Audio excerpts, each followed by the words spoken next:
The Radio Misfits Podcast Network. Hello, everyone, and welcome to the Planted with Sarah Pyan podcast. I'm Sarah Pyan, your host, and we are recording live from a beautiful cabana in the woods in beautiful WeHo. And today I have a very special guest. I have musician and co-founder of VIA, Salvador Santana. Thank you so much for joining me today. Oh, man. Thank you so much for having me. It's an honor and a pleasure to be here. I'm just so grateful. Thank you. I'm so looking forward to our conversation. Hey, me too. So the first question I'd like to ask you, which I ask all my guests, what was your first cannabis experience? And I'm going to preface this with, it doesn't necessarily have to be consumption.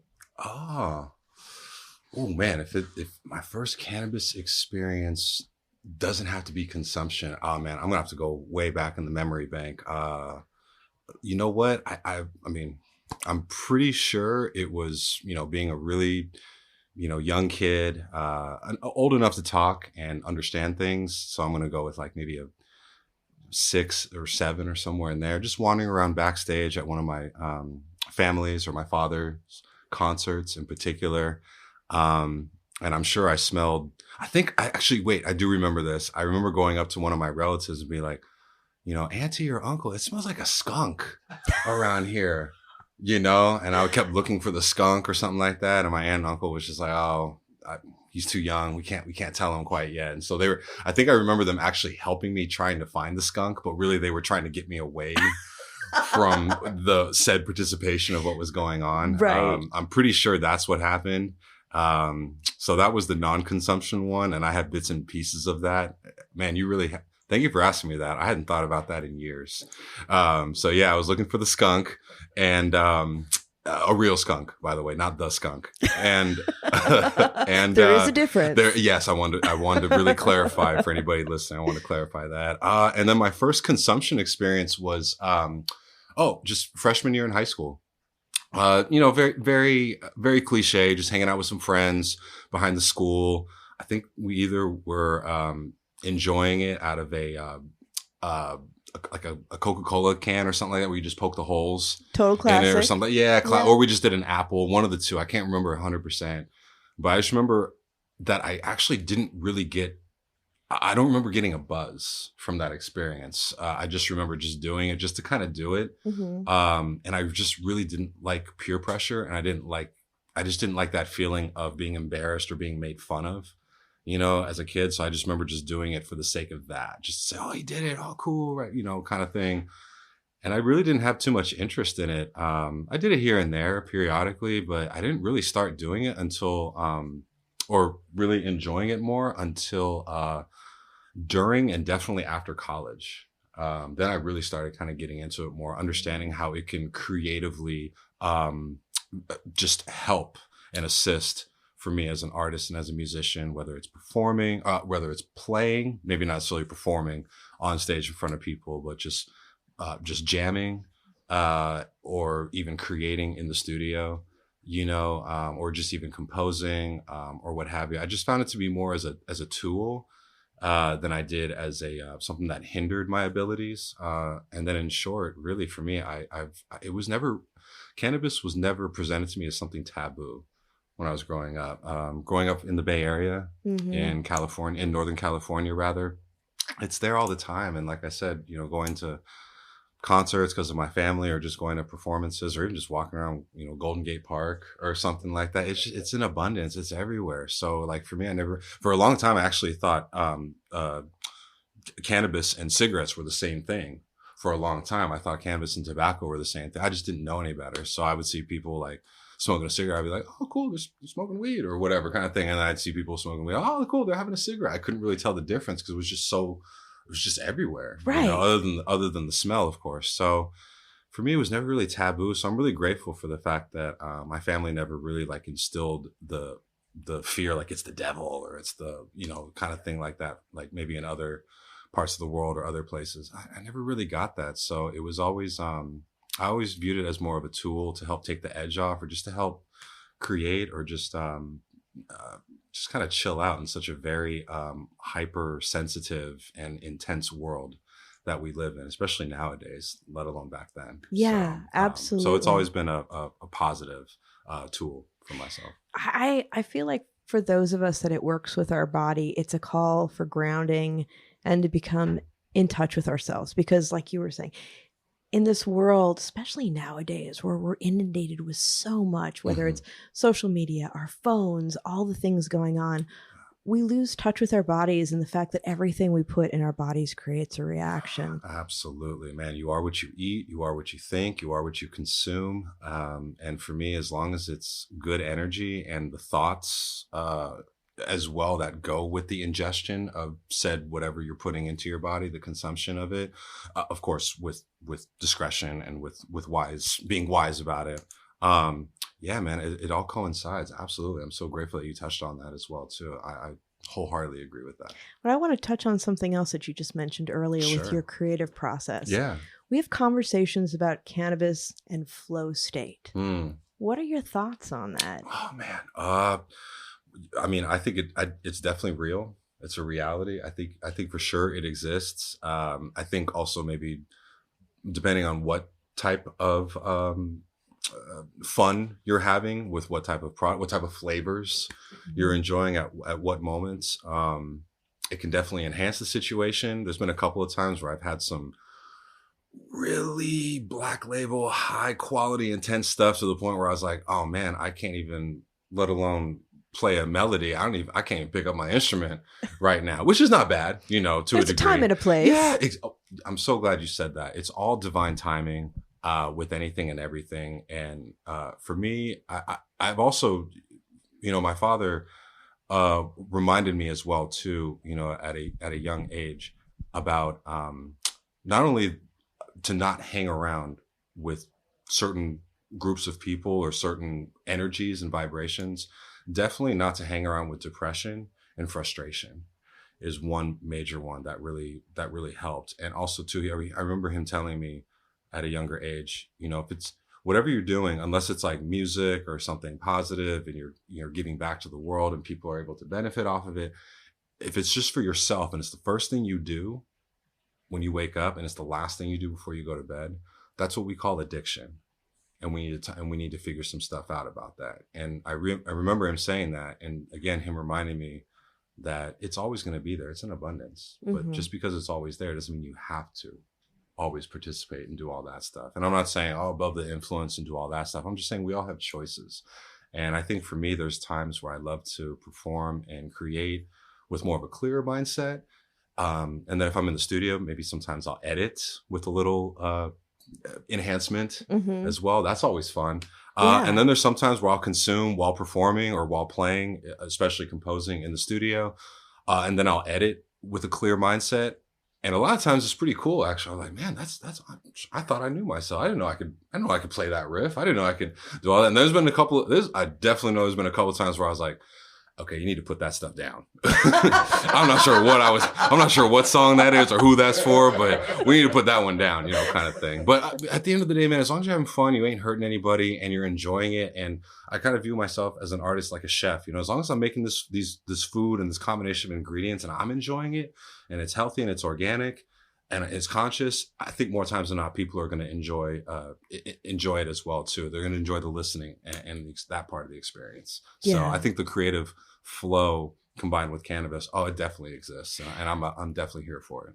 Do you have any favorite cultivars that you like to inspire? Do I have any what? I'm sorry? Favorite cultivars to inspire? Oh man, you know what? I know what you're saying. Would you mind elaborating for those that don't know exactly? Of course. So for listeners out there, sometimes you hear people talking about strains of cannabis. Like if we look at tomatoes and we look at, different heirloom tomatoes and their names. In cannabis, we have the same. And some of us call them strains and some of us call them cultivars. And so it's the genetic lineage, the cannabinoid count, and also, the terpene profiles. Yeah, thank you for going in on that. She said it way better than I could have. I just call them flavors. I just go with flavors. I like that too. It's really, when we look at the lexicon, it's about what we relate to. Yep. 100%. And that could be auditorial flavors, like what type of genres of music or what type of rhythms or types of things you like, visual flavors, what type of colors or type of things in art. I just call them flavors. And I got that from, you were mentioning off off the podcast that you're also a musician, singer, and performer. I got that from a jazz buddy of mine. He's like, "Oh, can you play that texture? Oh, can you play that flavor?" I'm like, "I'm gonna borrow that one. That's fun." And yeah, me personally, I've always been an indica guy, which I like to say is more of a nighttime, whereas sativa is definitely more of the daytime, the functional, conversational, high. And what have you. I'm into both. I'm really honestly into more flavors. I'm into most of the flavors. Yeah. As well too. I definitely have been very, for lack of better terms, very blessed first and foremost, and then for lack of better terms, I've been very spoiled lately. I've been able to connect with a lot of sun-grown flavors myself, and actually via my company that I helped found along with my partner Vincenzo Carano, we purposely went and sought out to find conscious cultivators that definitely their preference and their expertise is definitely in the lanes of more sun-grown as well, which is more organic, obviously outdoor for those that are listening and want to know more. Outdoor cannabis that literally has been grown in the sun, not just the indoor stuff. The greenhouse is one thing, but like indoor, like factory stuff, all that stuff is cool. Your preference is your preference. Me personally, it's kind of like with certain music, with blues and with like funk, you can't fake it. You either feel the funk or you feel the blues because you hurting and it's coming through, or what have you. Certain genres, you just cannot fake it. It's super authentic. And for me, that's what sun-grown cannabis is like. You can't fake that. You can tell chef's kiss. You can tell when it's really made from love. And that's one of our slogans. That's one of our sayings for Vaya, hecho con amor, which means it's made with love. I love that. Yeah, I always love to say there's nothing like the sun. And when you're looking at, the different environments and the terroir, that's what brings out those beautiful terpenes, because the terpenes are the plant's way of not only communicating, but reacting to its environment. Exactly, because the plants are alive too. We forget, and there's so many benefits that come from each strain, each terpene, each flavor has its own benefits. I definitely, me personally, just because of where I'm at in life right now, I like to be more functional than not dysfunctional, but non-functional, if you will. I like to be more present. And then also too, being a parent and with my son and everything, I just love spending all the time in the world with him. So I like to be as present for that as possible. However, once he goes down down for his bedtimes, I get to enjoy and have some not just some me time, but I get to really hone in and focus on getting some creative energies out that have been maybe just manifesting or just kind of in there, So overall, I'm at a point now where there's so much going on in life. It's my time to enjoy life. Yeah. As much as possible. You were mentioning your brand Vaya. Yes. Now, how did that come to be? What was your inspiration? Okay, so it's kind of a short story long. I started another band or group, if you will, myself and my good homie. He's basically like my older brother, Asdru Sierra. He's the lead singer of the band Osomatli. We got together a long time ago and we decided to start this group because we're both Chicano. We both decided to start this group called the Remixicans. And I love that. And yeah, we have so much fun with that. And because of things here and there, the pandemic and a few other things, we've had some opportunities to perform and stuff. We haven't gotten together as much as we really wanted to. But when we did, right before the pandemic in 2018 and 2019, we were putting together the project itself, getting together with other artists, and also, most importantly, putting together a collection of music videos and really putting this album out that we worked so hard to put together. Hence, that's how I met Vincenzo, who helped put together these music videos and more or less the visual brand identity of the Remixicans and what have you. So we did that. Everything was cool. The album dropped, and literally a month after the album dropped, March 2020 happened. Oh. And so we were ready. We had this whole tour plan. We had all these. By the way, the music videos, you can check them out. They're really, really cool. Vincenzo helped me do all of them. And I still, to this day, I'm so proud with how they came out and everything. So started with that. I still stayed connected, obviously, with Vincenzo.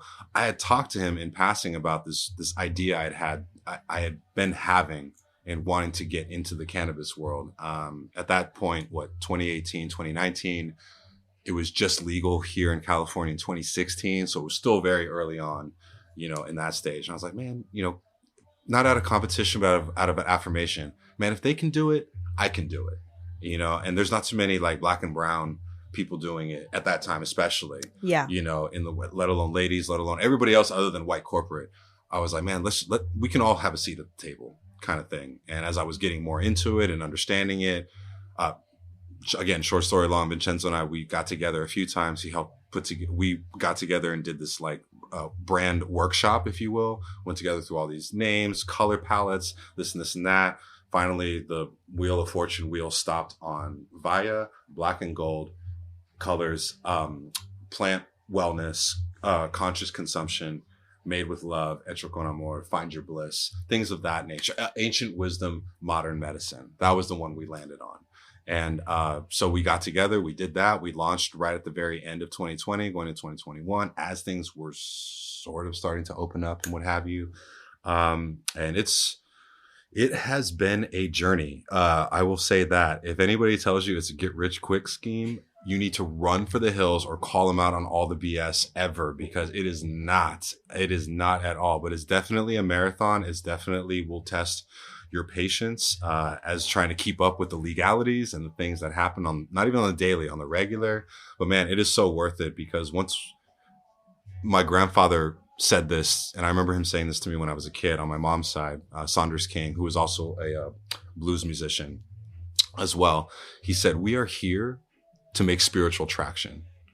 And when he said that, it just really resonated with me. I was like, wow, it's not just the music. It's just whatever we do, whatever we touch, we're here to make traction.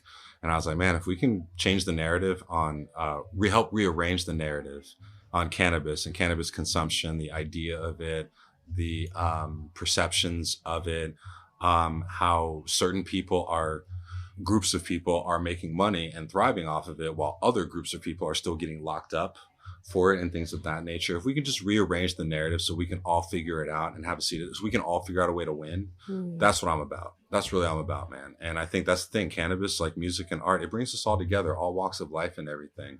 So it was almost a no-brainer. So it started off with that. And like I said, it's been a journey and a marathon, but like the kids say, look how it started and look how it's going. Look where we're at now. Now I'm here at this incredible cabana in West Hollywood at this super awesome place where you can consume and network and enjoy others of all walks of life that all have a similar consciousness and mindset. I'm just grateful and blessed, man. That's all I can say. This episode is brought to you by Fat Nugs Magazine, a global perspective of cannabis and stoner culture as a bridge to the rest of the world. Right now, you can join Fat Nugs Magazine, Beard Bros Farms, Freedom Grow, and Jailed for Weed in the upcoming Prisoners Edition and help spotlight current and past cannabis prisoners and their stories, because no one should be in jail for a plant. Find Fat Nugs Magazine's beautiful print copies at your local dispensary, fatnugsmag.com, and on socials. Cannabis culture welcomes us all. Yeah, when you're talking about just the day-to-day, truer words were never spoken. I mean, when we look at how so many people came in with the get-rich-quick scheme, and how did that work out? If for people to succeed, you have to have the persistence and the love in the heart, because 100. I really believe that she is a plant that will push you out if you do not have the best of intentions.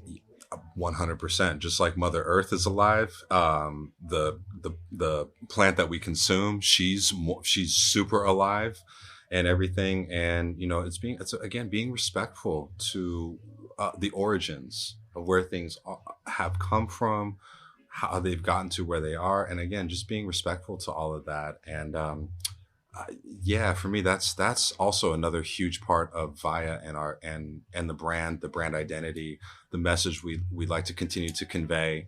Again, at the end of the day, ancient wisdom with modern medicine. So that means not just only ancient, mindsets or ancient ways of doing it, just being respectful of how things have been done and continuously being done. If it's not broke, why fix it? Mm-hmm. And then, as like we were mentioning with our phones and social medias and things of that nature, system update.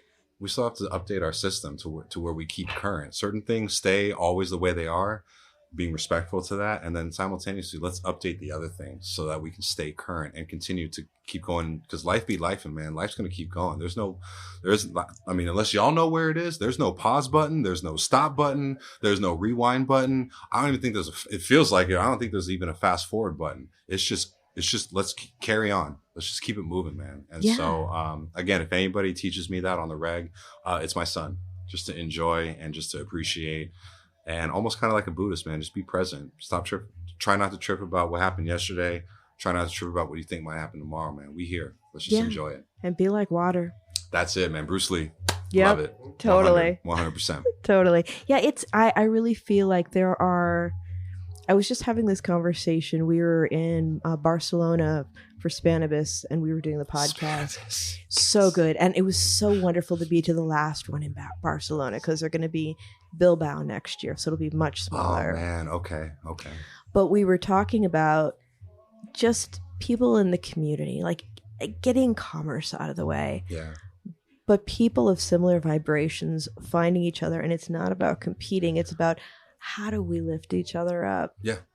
Yeah, absolutely. That's a beautiful message, man. And I'm so grateful to hear that there's a lot of other events and spaces for people to be able to participate, not only talk about it and share that message, but let's be about it. Let's walk it too, kind of thing. And that's, I'm sorry, I'm still processing Spanibus. That's so awesome. Sorry, the child in me is just like, that's amazing.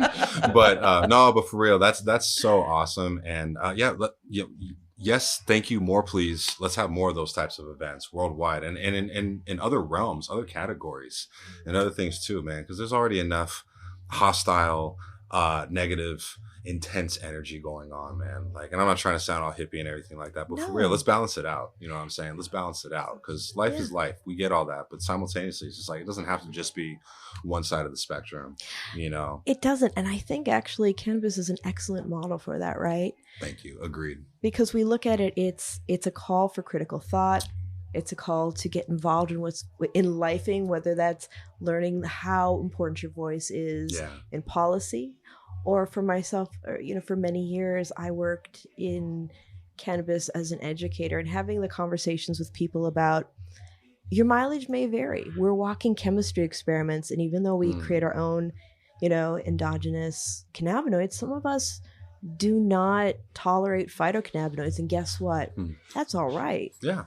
Let's talk about the fact that it's all right, so that if somebody doesn't work for them, they're not going to say that it's bad. It's just not right for them. Absolutely. We're all, it's not even just being entitled to our opinions, but we all have a right to understand how we feel and to have clarity with that as well, too. Because there's one thing to be like, well, I just feel like this. And I'm like, well, that's great. But there has to be I feel like there should be a why behind that feeling, as opposed to like, well, I feel like it's going to rain today. I'm like, okay, buddy, I don't see one cloud in the sky, but hey, you do you enjoy you, and I'm sure it's raining somewhere, kind of thing, right? But my whole thing is also too, my boxing teacher actually taught me this too. It's not even just about combat; it's just about participation in life. To not allow others to take you out of your zone, to not allow others to convince you of what you know is already true, and for them to say it's not true. And that's a whole nother thing as well too. And that, again, I'm just so grateful that I grew up where cannabis was never really taboo. Oh, can you smoke weed? Oh, well, and then they frown upon and look down. I'm like, yeah, well, I still get Can I curse? Yeah, of course. I still get shit done. Radio Misfits Network. You can say whatever you want as long as it's not disparaging. And I know you won't do that. No. This is literally the worst thing I'm going to say. As long as I get shit done, bro, y'all can't say a gosh darn thing. And right? I do. And it's with intention. It's with uplifting others. And it's not about saying, it's not about being right or wrong. Or in this particular case, me proving that I'm right and proving that somebody else is wrong. It's more just like, hey, man, let's all win together. Let's figure it out. Let's share knowledge. To each their own. If we agree to disagree, no problem. Okay, but let's at least be able to put ourselves in a position where we can have healthy, mature, stable, and respectful conversations and what have you. And I'm definitely all about that. So it's great. I'm super awesome to hear that Spanibus was all about that. And like you said, the other events you've attended to and everything. It sounds like we're divine timing, man. I'm just grateful that we're able to get together and have this conversation. It's really cool. Me too. And before we got together, I was of course, I did a little reading on you. Uh-oh. So I was reading about some of your inspirations. Yeah. And so a lot of it, there's a lot of spiritual Mm-hmm. and I would say ancestral inspiration. Would you want to speak a little bit on that? Oh, man, absolutely. Yeah. As you mentioned, I grew up, I grew up both, if I had to choose religions, not that I do, but if I had to, on my dad's side being from Mexico and everything like that. So definitely grew up Catholic, and I was baptized as a kid. And then on my mother's side, my grandfather was a preacher, preacher, over at one of the first founding Pentecostal churches in Oakland, California. Not only was he a preacher, but he also played guitar and in the church and in the band and everything. Both my grandfathers also, by the way, are musicians. So it goes further than just my father. It's in my blood. It's in our blood. And I see it in my son too, man. He's ready. He's revving up his engines. He's ready to go. So it's super awesome to see. But yeah, spirituality really just came from my parents inviting me to participate in their meditation sessions. Even as a kid, I would just sit down and, it's almost impossible to get kids to sit down or get them to sit still, especially nowadays. But for me, I was pretty chill. I would just sit in between them, pops on one side, my mom's on the other side, and they would just tell me just to focus in on that candle, because for some reason that picture of just that one particular picture of Jesus that my dad had on his shrine, he used to spook me. He used to scare the heck out of me. I don't know why. Just in the candlelight and everything, he looked like a really angry Santa Claus to me. So it just really bothered me. So I just focused on the candle and then the incense smoke and everything. And more or less, the meditation was just a way for me to learn how to. Well, a lot of us parents and just adults have apparently a really tough time doing, certain adults, self-regulation. Which I don't think gets really talked about enough too, because people think, oh, meditate, you have to sit still, it takes discipline, there's still a drill sergeant type mentality. I'm like, no, meditation is about clearing your mind, getting your mind to be quiet as much as possible, to be present, and just to discard the energies that aren't needed, and to receive the energies that are wanted and are needed. So that's kind of what I was taught. It's just kind of turn off that anxiousness, that anxiety, not that we're not allowed to feel feelings, but to practice that ability to be able to, again, self-regulation on a spiritual level and a behavioral level. And that has serviced me so well in life. I feel like it's also a call for like observation and self-compassion, because when you, thank you for saying that. As a meditator myself, like I just remember, and I'm going to totally butcher her name, Pema Chodron. And when she would talk about meditation, she's like, yeah, your mind's going to wander, but don't beat yourself up. Don't be that negative voice. Let's not be critical. Yeah. Just, call it what it is, thinking. And then just drop back in and don't distract yourself with the negative talk. There it is. Being conscious about it. Like, oh, I wonder what's going to be on TV later. That's fine. Whatever. Hey, you know what? Cool. We'll put a pin in that. We'll come back to it. Okay, now's your opportunity. Talking to oneself. Now's the opportunity to get back in it. Like you were saying, reshift, refocus back into it. And yeah, it's a challenge. But man, if that challenge is accepted, oh man, what a superpower that's about to be gained, and I'm just grateful that my family encouraged it, my folks especially, and my family just really encouraged that. And it just kind of helped, because I've always been kind of an observant, pretty chill. We were talking about introverts off podcasts before the mics came on and everything. We were talking about how a lot of musicians and artists ironically are introverts, because it's our job to be in front of people all the time and what have you. So I really believe the self, not the solace, but that self-recollection time and that self-recharge and rejuvenation, replenishing energetically. Oh man, it's so necessary. And it helps with the creative stuff too, as well, because then you're making room for other opportunities and keeping an open mind and an open heart for the creative side. It's definitely helps. So I definitely, to answer your question again, more specifically, definitely consider myself more spiritual than anything. And yeah, like you said, ancestral. I've not only do I have my grandparents and my family lineage on both of my arms and on my leg and on my tattoos, my stickers, my life stickers, as I call them. But I feel them in me. I really feel them in me. There's a lot of times where I'll feel the presence of my grandparents. I'll feel I'll just, not even their voices, but I'll just feel their presence, especially when I'm around my son. And it's just it's a beautiful spiritual, like, congratulations, or a verification of, like, a validation rather, that I'm doing exactly what I'm supposed to be doing. And I'm living the dreams that a lot of my ancestors wanted and were wanted for themselves. And I get the opportunity to do that, all the sacrifice and all the just the everything, the history of both sides of the family. And just, at one point, my father's side of the family was just like a lot of us were just coming over to this country just to have a better life, what have you. So I really am the visual validation and culmination of a lot of my ancestors' dreams. And my son, seeing him every day is a visual confirmation that, yeah, this is exactly what I'm supposed to be doing. This is exactly what God or gods or everything, the highest powers, wanted me to do and want for me. And how does all that you and of course we've only been talking for a little bit. We feels like forever. I know, in a good right? way. It feels in like a good way. Yeah. But it's in the short time that we've been getting to know one another, I feel your intention that you lead a very intentional life. And how does that intention translate into Via? Oh man, that's a great question. You know what? Again, like you know what? I don't know if I said it on when the mics came on. I was saying this off podcast, off camera. The manifestation, especially the manifestation of destiny. Oh man, that's real. It's real. Powerful. It's so powerful, man. Not only do I have a whiteboard in my studio where I write down my ideas, I have one in particular. It's a quote that says, "Go for it, knowing that it's impossible to fail." Mm-hmm. And that basically just means, like, act like you already won. Act like you already been there. And there's a beautiful story. Y'all are pointing to each other. Y'all can't see it, but they're pointing to husband and wife. They pointing to each other. They know. Real ones know. If you know, you know, like y'all kids say. But like for me, there's a story about I believe it's Jim Carrey, the actor. Before he got super, super famous, he went up to, I believe it was Mulholland or to the top of Hollywood Hills or something like that.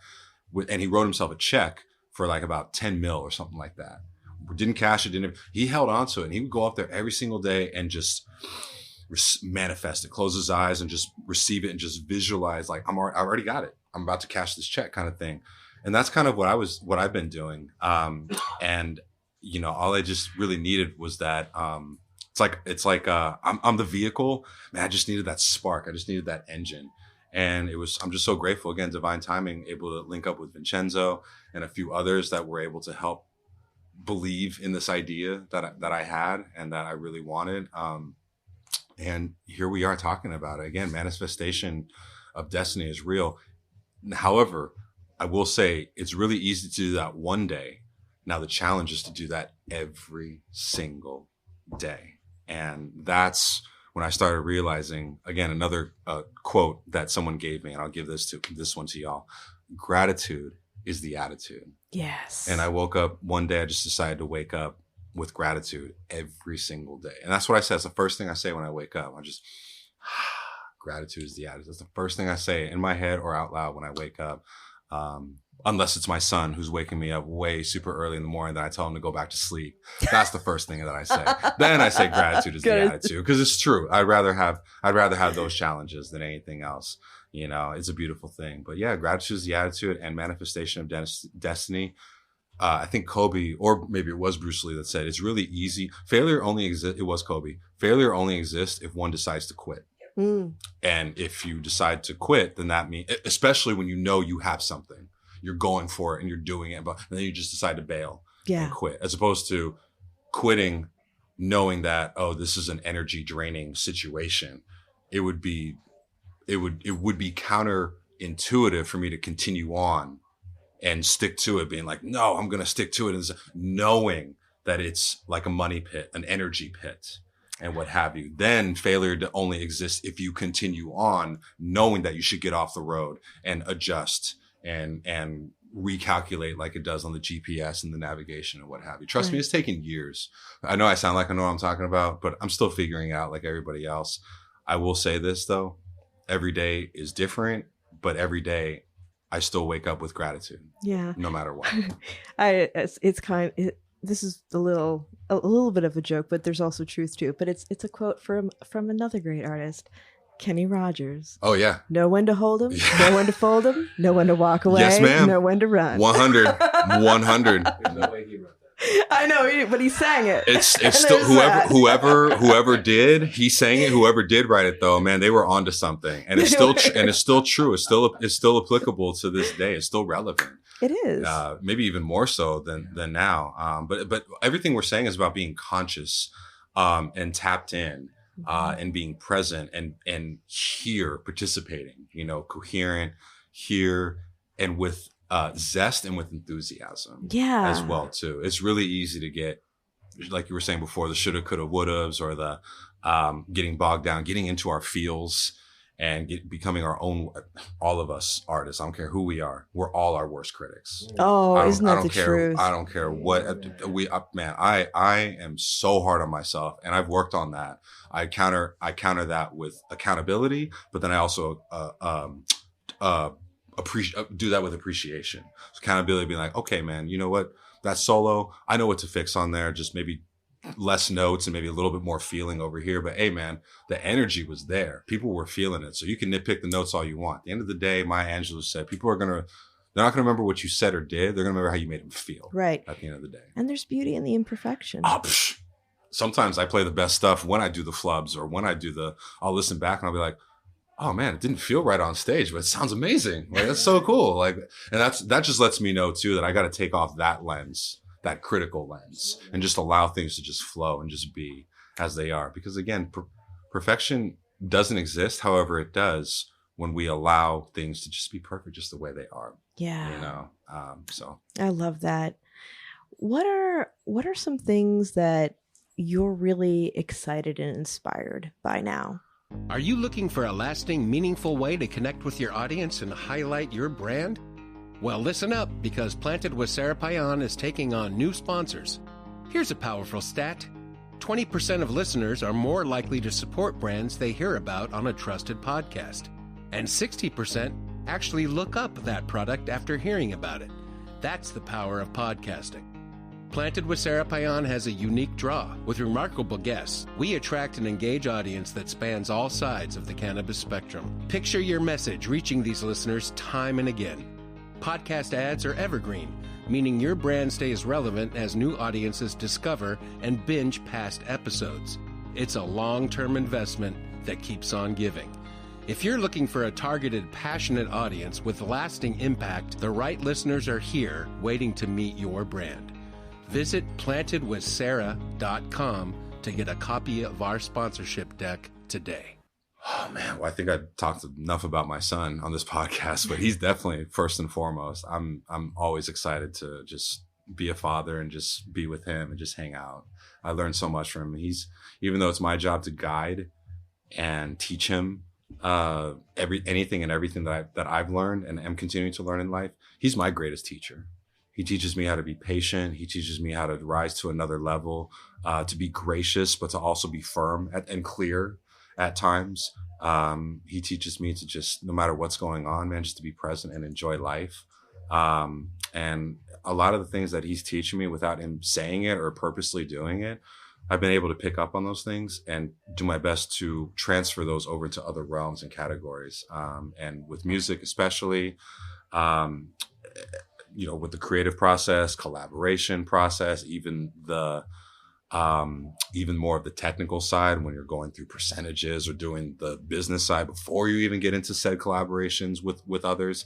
And again, even with Vaya, learning about plant wellness and consumption, I could easily be like, oh, why am I even doing this? Because the legal stuff and California's so oversaturated and blah, blah, blah. I could throw all these excuses in the world, but at the end of the day, man, I get to wake up and I get to just share knowledge and network with something that I've always been passionate about, and what have you. So the blessings continue to outweigh the disappointments or the those things, whatever word you want to use for that. The blessings totally outweigh all that. And for me, that's what I stay focused on. That's what keeps me excited.